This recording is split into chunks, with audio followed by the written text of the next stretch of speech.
هل معقول الأوبو رينو 3 يقدر ينافس الجالكسي A71؟ خلونا نتعرف على المنافسة ما بين هالاثنين سوا. السلام عليكم ورحمة الله وبركاته، أخوكم فيصل السيف، وعندنا جوالين اللي هو الأوبو رينو 3 والسامسونج جالكسي A71. كل واحد من هذه الأجهزة أثبت نفسه في نفس الفئة حقته، ولو جو تنافسوا ضد بعض إلا ما يكون واحد فيهم كفته ترجح. فبسم الله ونبدأ بلغة الأرقام، ولا تصدقوا؟ لا، نبدأ بالتصميم أول، ونقول أن الأوبو رينو 3 يجي بتصميم شبيه بالزجاج، الجهة الخلفية منحنية، وفي الزاوية يجي ب4 كاميرات خلفية بتصميم طولي بارز، ومن الجهة الأمامية يجي بشاشة كاملة مع نتوء علوي يحتوي على الكاميرا الأمامية. أما السامسونج جالكسي A71 تقريبا مشابه للرينو 3 برو، تصميم بلاستيكي شبيه بالزجاج مع مستطيل بداخله الكاميرات الخلفية، والجهة الأمامية أكثرها شاشة مع ثقب دائري في المنتصف يحتوي على الكاميرا الأمامية. الكفة ترجح عند مين في التصميم؟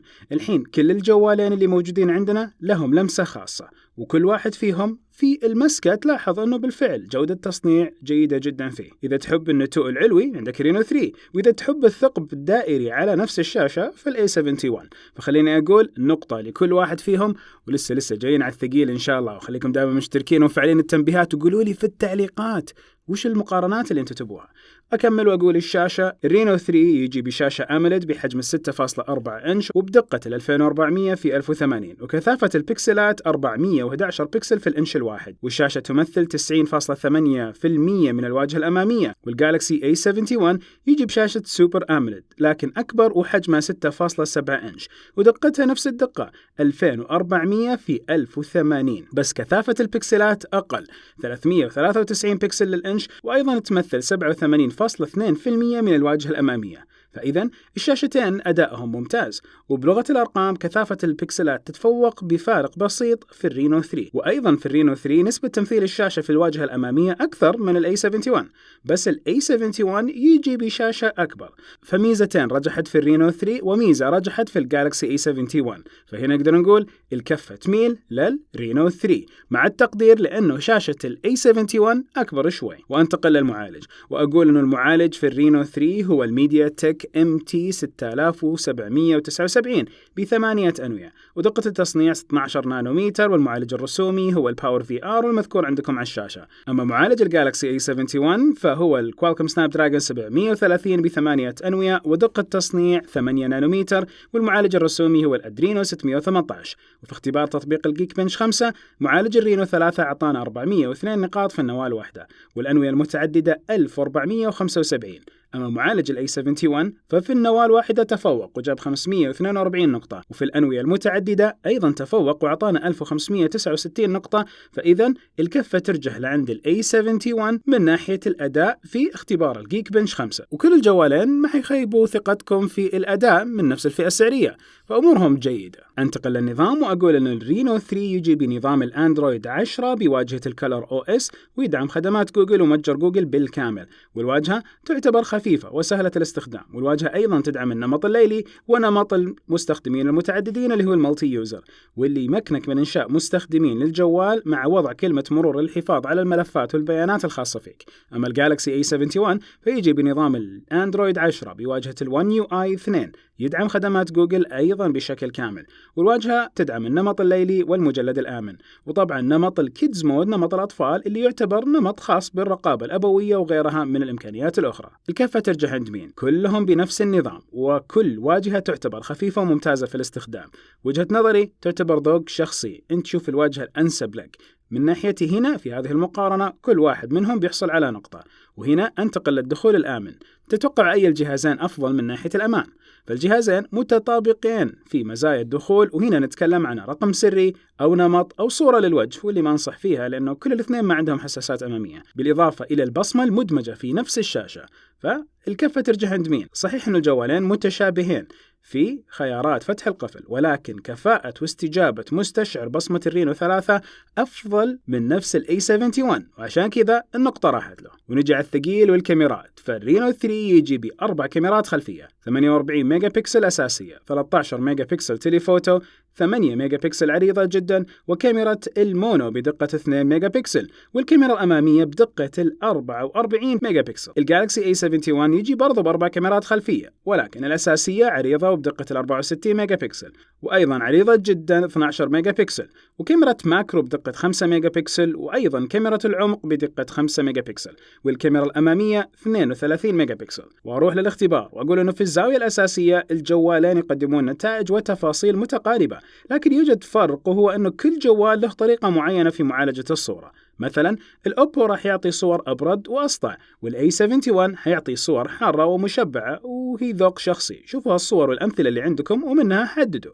وبرضو في الزاوية العريضة الجالكسي A71 ياخذ الصور أوسع من الرينو 3، عدا ذلك التفاصيل والجودة ممتازة في الاثنين. وطبعا الألوان تختلف، وهذا بسبب طريقة معالجة الصورة في الاثنين، ونرجع للخيار الشخصي. وفي البورتري كلهم يقدموا نتائج متقاربة، عزل الخلفيات والتغبيش جيد في الجوالين، لكن في تفوق بسيط في عزل الرينو 3، وتختلف النتائج بحسب الظروف. ونصيحتي دائما كثروا نور قد ما تقدروا، بالذات لما تجي تصوروا صور تبوا فيها عزل.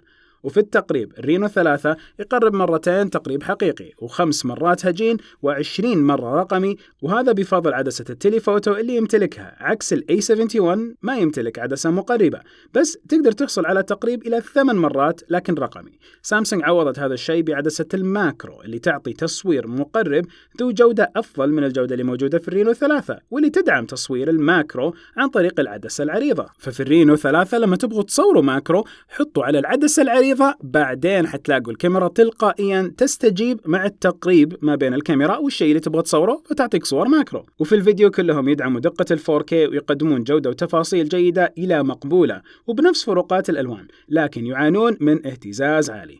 رينو 3 يدعم نمط الألترا ستيدي فيديو 2.0 اللي حتمكنكم من تصوير الفيديو بثبات أفضل.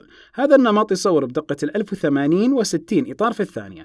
الA71 عنده نمط مشابه اسمه سوبر ستيدي، يقدم ثبات أفضل، لكن هنا التصوير بدقة 1080 وأيضا 30 إطار في الثانية، أقل الإطارات من نفس الرينو.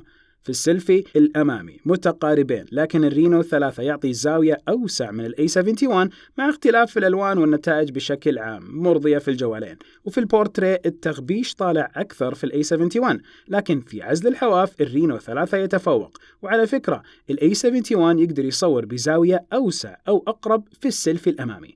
من ناحية الفيديو في الكاميرا الأمامية فهذا هو عندكم موجود عندكم الأوبو رينو 3 ضد نفس السامسونج A71، والجوالين نفسهم يتنافسوا تقريبا على نفس الفئة، بالذات لو تكلمنا على السعر والمنافسة اللي ما بينهم. طيب الكفة ترجع عند مين؟ المنافسة هنا مرة صعبة، أحيانا الرينو يتفوق وأحيانا الA71 يتفوق. تبغى عدسة تليفوتو عندك الرينو 3، تبغى عدسة ماكرو عندك الA71، والأمامية للرينو 3 فمن وجهة نظري حيكون نقطة لكل واحد فيهم، رغم أنه في شوي كفة قاعدة ترجح للرينو 3، ولكن ما مرة غمرت الوضع. انتقل للبطارية وأقول أنه كل الجوالين فيهم بطارية فوق 4000 ملي أمب، ولكن بالتفصيل رينو 3 يجي بطارية 4025 ملي أمبير، ويدعم الشحن السريع 20 واط 50% في 30 دقيقة، وهذا بفضل تقنية الفوك 3.0.